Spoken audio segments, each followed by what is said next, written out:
Journey of the Sparrows by Fran Leeper Buss. Chapter 1. My sister, brother, and I were pressed together in the dark crate. I felt the body of the fourth person, the boy, Tomas, tight against me as we all held our breath and lay without moving. Immigration, la migra, be still, warned the man who was smuggling us north. Breathing in the crate had been hard before, and feeling faint, I tried to gulp the air, but now I was afraid to breathe at all. Oscar, my 6-year-old brother, began to whimper, and my big sister, Julia, clamped her hand across his mouth and pulled him tighter on top of us. I could feel Tomas begin to shake against my back, and I was pressed so tightly against Julia's swollen stomach that I thought I felt the baby move. There was a muffled crying inside, perhaps from another crate, then silence, filled only by the smells of onions and tomatoes. Suddenly, the sacks and boxes of vegetables on top of our crates were banged around, and a man shouted out orders in English that I couldn't understand. His voice sounded cruel, like the voices of the government soldiers, the guardias, who had come to our home months before. I felt tears run down my face, but I couldn't get a hand free to wipe them. Julia's shoulders rocked back and forth as she pressed Oscar's face into her chest, and the pain in my bent neck spread to my head and across my shoulders.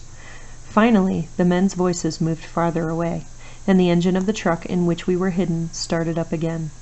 Then the familiar voice of the man shouted in Spanish, "They're gone. It's clear." It had been dark when we were nailed into the crate, but now a crack let in a line of a light from the sky. The crate clattered on the floor of the truck, our bodies vibrated against one another, and the engine roared continually. Julia was to my left, and Tomas to my right. He was bent and lying on his side, his chest behind my hips and his legs bent under my legs. I was sitting now, trying to curl forward, my knees up and over his legs. With each jerk of the truck, I felt thrust tighter against this strange boy's body. I could feel his warmth and moisture, and his sweat smelled salty. Little Oscar squirmed across Julia and me, none of his body touching the bottom of the crate. As time passed, the pain curved slowly down my spine until my back felt as if it were breaking. Finally, I couldn't stand it one more minute. I jerked my chest forward against my legs, desperate to straighten myself out, and knocked Julia hard against the crate. Oscar fell down around our legs.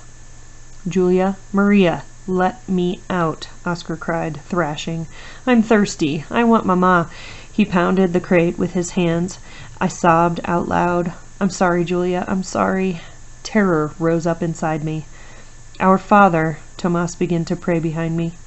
I felt Julia grope in the near dark for Oscar's hands, and restraining them, she said sternly, "Maria, calm down. We'll make it. Calm down. Try to breathe slowly." I curled my back again and attempted to do as my sister told me. Julia twisted around until she was balanced again, then whispered more gently, "Little sister, it'll help to remember good things. Remember the amate tree at home?" "Yes," I said, struggling to sound calm. "Remember how I pushed you up into the tree before you were old enough to climb on your own?" I nodded in the dark. "Remember how Papa would sit against it at night after they came back from the fields?" "Yes, Papa," I answered. "Papa," Oscar echoed. "Remember the songs he used to sing?" Julia began to sing quietly, her voice strained. "Tender little birds that sing at dawn, trees dressed up in emerald green." I turned my head away. I didn't want to think about Papa or Julia's husband, Ramon. They were gone. Then Julia began to sing a love song, one of the ones we'd sung when Julia and Ramon were married. Her singing seemed to calm Oscar. I tried to think of my home, the sky. Think of the sky, I told myself. I squeezed my eyes shut, despite the darkness in the crate, and tried to see the colors. The piercing blue of the sky, always with me, seemed to pull me upward, and I felt it touch my cheeks and calm my face, like my mother's hand on me when I was younger. Then I saw our land during the rainy season.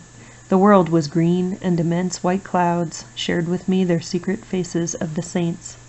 Flocks of green and yellow parakeets soared over our heads, and in October, light pink coffee blossoms whispered their sweet smell into the clear air. Our brown and white rooster crowed at dawn each day, and in the evenings, sunsets wove the clothes of the Indians from Papa's stories, using yarns of red, gold, violet, and blue. Inside the church, the blue robes, yellow flowers, and holy faces of the Virgin and the saints gave us courage, and in the tower the bell rang out the rhythm of our lives and told the death of my brothers and sister. All this I thought of while I was curled in the crate. We'd been so poor at home, just flowers and hunger. 4 brothers and 1 sister died from worms and lack of food. Finally, Papa and a few others brought a nurse and a teacher into our village, and that's how I learned to read. I imagined my teacher standing by the chickens in front of her little house. Her left hand was on her hip. Her right hand was pulling back her long hair as she watched the sunset. But the red of the sunset began to spread outward, toward me, flowing as though bleeding. And I heard the clicks as the guns went into position, and I saw people, their mouths open, screaming. I jerked my head back and forth in the crate, trying not to remember. Quetzal, I suddenly cried out. Quetzal, Quetzal, help us, help us. I pounded the crate above my head with my fists, sobbing until Julia twisted her body and tried to grab my arms. Tomas jerked up from his side and grabbed me from behind, holding my neck against his chest and trying to pull my hands down. Stop, he yelled. Be calm. Slowly, I quit fighting so hard and leaned my forehead against my knees, crying. I pictured the Quetzal bird. Maria, Julie said again with sternness, we must not break down. Now tell me the story of how you found the Quetzal. It'll help you feel better. My voice shook, but I tried to do as she told me. We'd been traveling down a path in the mountains, and that's where we were when we came upon a stack of small cages. That's right. Who got there first? I did, but Oscar was right behind me. I stopped speaking, still crying quietly. Go on, Julia ordered. There was a big green bird. It was thrashing around in the bottom cage. I got down on my knees and looked inside. That's when you came. I told you it would die. Yes, that's how it went. What did I say? You said that the trappers were probably close by, that we should hide. Then what happened? Mama arrived also, she said. A Quetzal, like in your Papa's stories. You asked Mama, really?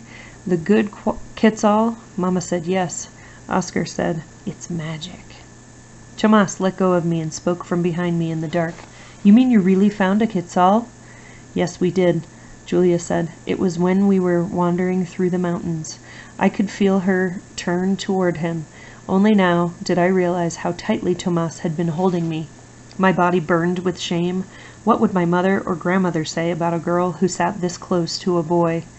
I was grateful Julia didn't see my skin redden in the dark.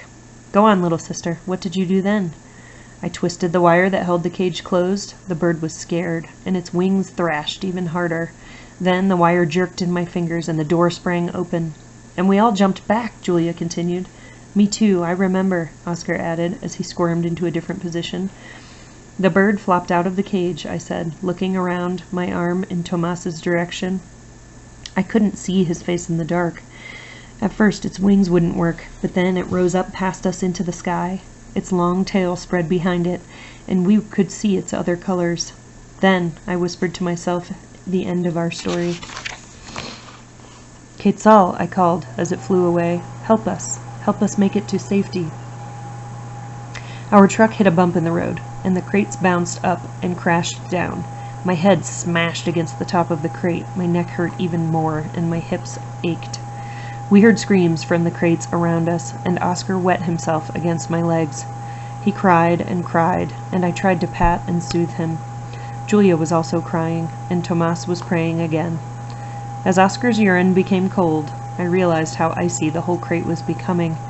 Tomas shivered, and Oscar complained, I'm cold, I'm thirsty. Oscar cried softly as hours went by. Then, all at once, Julia shouted, I can't see the light! It's gone! I'm blind! I'm blind! I was confused and terrified. I must have fallen asleep. No, Tomas said to Julia, you're not blind.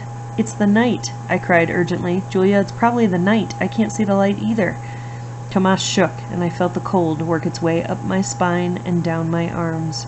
My leg felt numb and asleep, but my knees ached.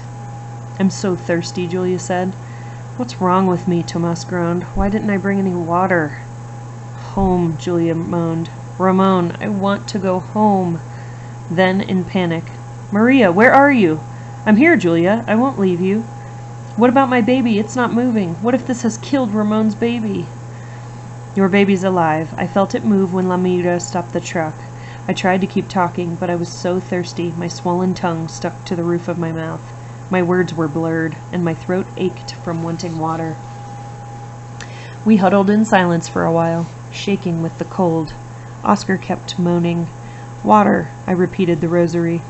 Pray for us sinners, at the hour of our death, Mother of God, and could no longer tell if I was crying or if it was one of the others. I didn't sleep anymore, but my mind drifted away, and once I thought, I felt a green feathered wings brush against my face. I was back at the river where we crossed, and I heard the deep churning sounds of the water and the steady call of frogs. Tomas began to shout, breaking into my thoughts. My foot! I can't move my foot! It's frozen! He jerked frantically against me, flinging his arms against my back. Stop, Tomas, stop! I screamed. He stopped swinging his arms and started to cry. It's the cold and these boots, he sobbed. These damn small boots. They've cut off the blood to my feet. Oh God, it wasn't this bad when I came before. I groped in the dark, trying to rub his foot, thinking, You've come before? You lived through it? You're alive? I felt his wet face against my back. His tears were warm. The cold seemed to wrap itself around me and pulled me into myself until I felt far away from the others. Finally, I no longer moved or thought, but lay silently against the other bodies. Then, from far away, I heard banging on the crates. Our crate jolted, and something tore against the wood. I blinked. A bright light glared in on us, and I could move my head backward. A man grabbed my arm and yanked me upward, saying, Come on, get out, get out! Staring into the light, I felt exposed, as if I had nothing on. I stumbled up out of the crate, then collapsed down among the other bodies on the back of the truck. I lay there in the dark until Oscar began to cry. Soon the men who had brought us pulled us down off the truck and herded us out of the night into a building.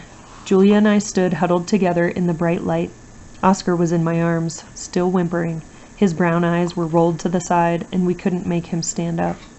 A dark-haired woman stepped towards us, touched Julia's arm, and said in our language, I have come for Tomas. May they burn in hell for how they brought you. Wrap the boy in my coat and come with me. We followed her without speaking. She led us outside into another building, up many steps, and finally into a room with heat, where she gave us water and aspirin and told us to rest on the floor.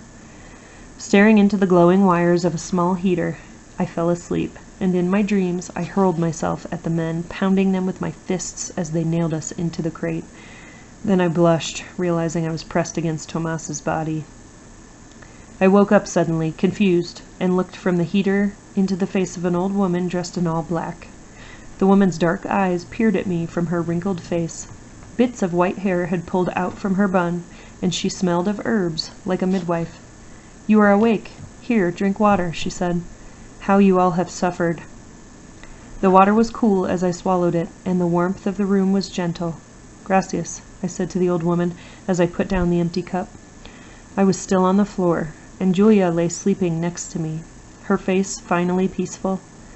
Oscar slept on a couch. He was drawn and pale, and one arm covered his eyes. Tomas sat awake on the floor, fingering the handle of an empty cup. He rested with his back against a cracked wall, and his left foot was wrapped in bandages. He'd been pushed behind me into the crate when it was dark, before I'd seen him. Now I saw that his face was broad and still, with dark circles beneath his eyes, which were looking downward.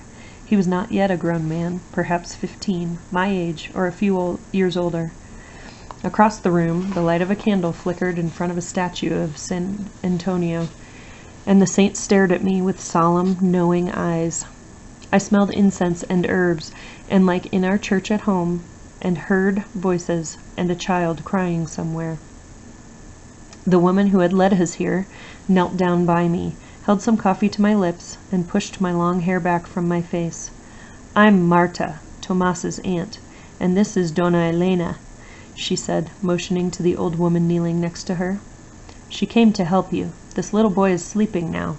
And your sister's baby is alive. She won't lose it." Her eyes filled with tears. "But Tomas's foot is frozen. Dona Elena is trying to save it." Marta handed me the hot coffee, and took another cup to Tomas. He looked over at us, and I pressed my dress down around my knees. Marta said, "What a long way you've had to come. You're from El Salvador, aren't you?" I jerked up, and my face burned. I was so frightened. If they knew, they might send us home. I shook my head violently. But the woman just stared at me and nodded. "Yes, you are," she said gently. "Yes." Finally I whispered, "We can't go back. They'll kill us. We're here, and Mama and Teresa are sick down in Mexico. Please don't send us back." The old woman answered from my other side, "No, my child. Don't be afraid. We won't hurt you."